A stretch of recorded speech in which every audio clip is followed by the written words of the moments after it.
నియోజకవర్గ క్రోసూరు మండల కేంద్రంలో తెలుగుదేశం పార్టీ నియోజకవర్గ కార్యాలయంలో మాదిగల ఆత్మీయ సమావేశం నిర్వహించారు. ఈ సమావేశానికి ముఖ్య అతిథిగా నరసరావుపేట నియోజకవర్గ ఎంపీ అభ్యర్థి లావు కృష్ణదేవరాయలు, భాష్యం ప్రవీణ్, ఎంఆర్పీఎస్ అధ్యక్షుడు మందకృష్ణ మాదిగ హాజరయ్యారు. ఈ సందర్భంగా నాయకులు మాట్లాడుతూ 2019లో ఒక్క అవకాశం అధికారంలోకి వచ్చిన జగన్మోహన్ రెడ్డి దళితులను మోసం చేశారని అన్నారు. మందకృష్ణ కూటమికి మద్దతు తెలపడం శుభ పరిణామం అని అన్నారు. ఈ కార్యక్రమంలో ఎంఆర్పీఎస్ నాయకులు, కార్యకర్తలు పాల్గొన్నారు. జగన్మోహన్ గారిని అపాయింట్మెంట్ కొన్న సార్ ఆంధ్రప్రదేశ్ కేసీ వర్గీకరణ విషయం సుప్రీంకోర్టు వస్తుంది. మన ప్రభుత్వం స్పందించి లాయర్ పెట్టాలి. అన్ని ప్రభుత్వాలు లాయర్లు పెడుతున్నాయి. కేసు మన రాష్ట్రం కేసు, దయచేసి లాయర్ పెట్టమని చెప్పి నేను బహిరంగ అప్పీల్ చేశాను. అపాయింట్మెంట్ ఇవ్వమని చెప్పి నేను బహిరంగ కోరాను. ఆయన అపాయింట్మెంట్ ఇవ్వడు, లాయర్ను పెట్టాడు. మనల్ని కలవడానికి అపాయింట్మెంట్ ఇవ్వడు, లాయర్ను పెట్టాడు. ఎందుకు అపాయింట్మెంట్ ఇవ్వలే? మనల్ని కలిస్తే మాల సోదరులు ఏమని అనుకుంటారని చెప్పి. ఎందుకు లాయర్ పెట్టలే? వర్గీకరణకు అనుకూలం కాదు కాబట్టి. మనల్ని కలిస్తే మాల సోదరులు ఏమని అనుకుంటారని చెప్పి మనకు అపాయింట్మెంట్ ఇవ్వలేదు. లాయర్లు ఎందుకు పెట్టలే? లాయర్ ఎందుకు పెట్టాలంటే వర్గీకరణకు అనుకూలంగా లేదు కాబట్టి మనకు అనుకూలంగా లాయర్ పెట్టలేదు.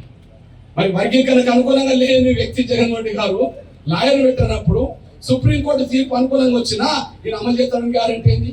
కేంద్రంలో వర్గీకరణ అంశం చట్టమే అయితే ఇక్కడ అమలు చేస్తాడని గ్యారంటీ ఏంది? గ్యారంటీ ఎట్లా ఉంటుంది? వర్గీకరణకు అనుకూలమైతే గ్యారంటీ ఉంటుంది. మరి వర్గీకరణకు అనుకూలమైతే లాయర్ పెట్టాలి కదా, లాయర్ పెట్టాలి. లాయర్ పెట్టకపోవడం అంటేనే గౌరవ నరేంద్ర మోడీ గారు లాయర్ పెట్టిండే, అటార్నీ జనరల్ పంపిండే, సోలిసిటర్ జనరల్ పంపిండే, తమిళనాడు ప్రభుత్వం పంపిందే, పంజాబ్ ప్రభుత్వం పంపిందే, తెలంగాణ ప్రభుత్వం పంపిందే. కేసీ ఆంధ్రప్రదేశ్ ప్రభుత్వం కేసు అవుతే ఆంధ్రప్రదేశ్ ప్రభుత్వమే లాయర్ పెట్టలేదే.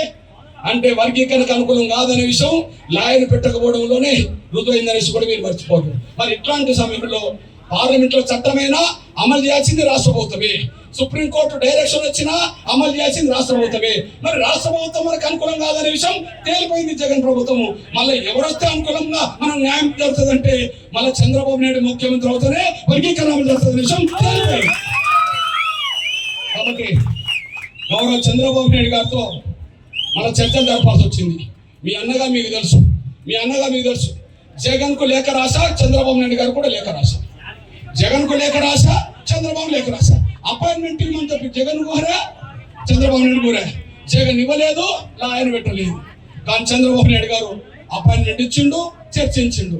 నా ఒక్కరి ముందు కాదు, 12 మంది డెలిగేషన్ ముందు చర్చించిండు, 100 మంది ఎగ్జిక్యూటివ్ ముందు మాట్లాడిండు. మీ ఒంటి మీద పసుపు కండు ఉండవచ్చు, మీ ఒంటి మీద 3 రంగుల కండు ఉండవచ్చు. నా ఒంటి మీద జాతి బిడ్డల గుర్తే నల్ల కండు మాత్రమే. నా బిడ్డల భవిష్యత్తు ముఖ్యం, మీ కన్న బిడ్డల భవిష్యత్తు ముఖ్యం, 100 తరాల భవిష్యత్తు ముఖ్యం. దానికోసమే మీ అన్నగా ఇక్కడికి వచ్చాం. తమ్ముడు గెలిచిందనుకో,